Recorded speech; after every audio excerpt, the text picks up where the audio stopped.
Last week, we saw the creation of the universe from nothing by God. We see God created space, matter, and consequently time, and we see how this showed his power. And in his power, we see that God can do anything and everything. Well, in verse 2, we see a shift in focus in the creation account, away from the whole universe and to the earth. So let's read verse 2 and let's see what God's telling us. It says, "Now the earth was formless and empty. Darkness covered the surface of the watery depths, and the Spirit of God was hovering over the surface of the waters."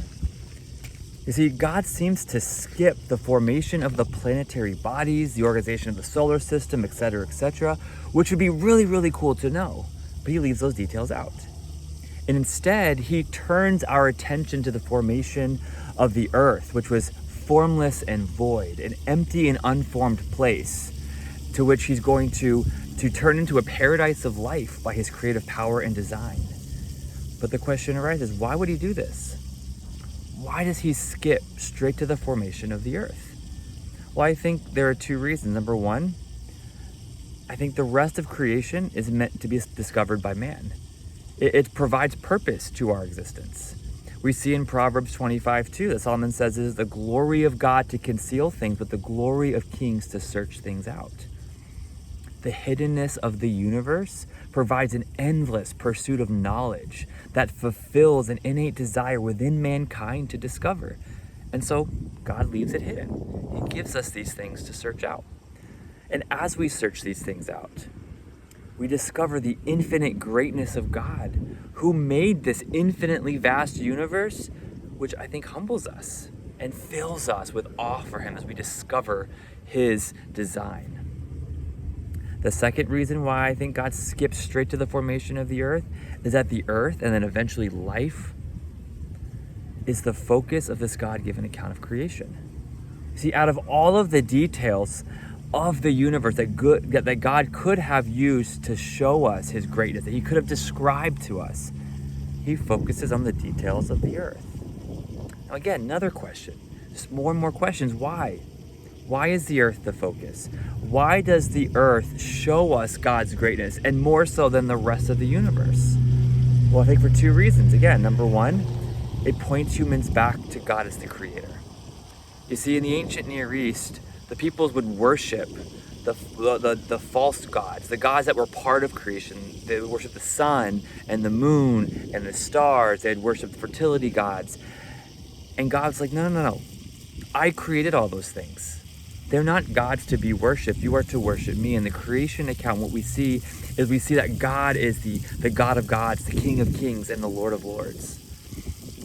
And I think for modern people who have an emphasis on modern science, it shows that there is an intentionality to the design of the earth, that it was designed by an intelligent being, not random. That when we look through a microscope and we see the order and how things work together, when we look at the universe and we look and see how things are placed, we see an intelligence there.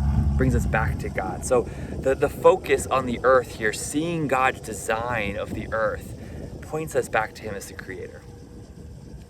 The second reason why the earth is the focus is that it shows the value that God places on the earth compared to the rest of the universe. You see, it is the center of the universe, even if it's not physically the center of the universe. This is where humans live. This is where God visited. This is where God became flesh and died on the cross. This value is also seen in the text as God's Spirit hovers over the earth, almost like he is carefully inspecting it before God continues his creative work. Now, this knowledge should fill us with two things. This understanding of why this text focuses and shifts to the earth, it should fill us with two things. Number one, appreciation. See, the earth is special to God, so it should be special to you and me. How we live and treat the earth shows either our appreciation or our apathy for what God has made. Do we do our best to be good stewards? Do we take care of the earth? Do we recycle? Do we, not use more than we need? Or do we treat the earth like a dump, throwing our trash out the window, walking by and just seeing garbage and saying, it's fine? Secondly, this thing should fill us with awe, right? This knowledge that the earth is special should fill us with awe.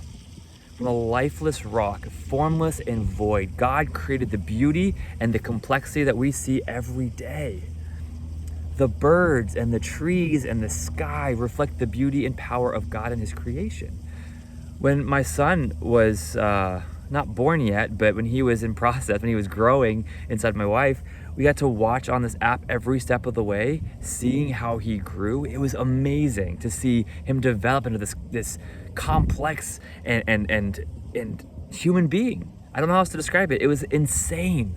And then when I got to hold him in my arms, and I looked at him and I realized 9 months ago you didn't exist. And now I have a human being who can live and breathe and think and act. Just filled me with awe for God at his creation of what he has made.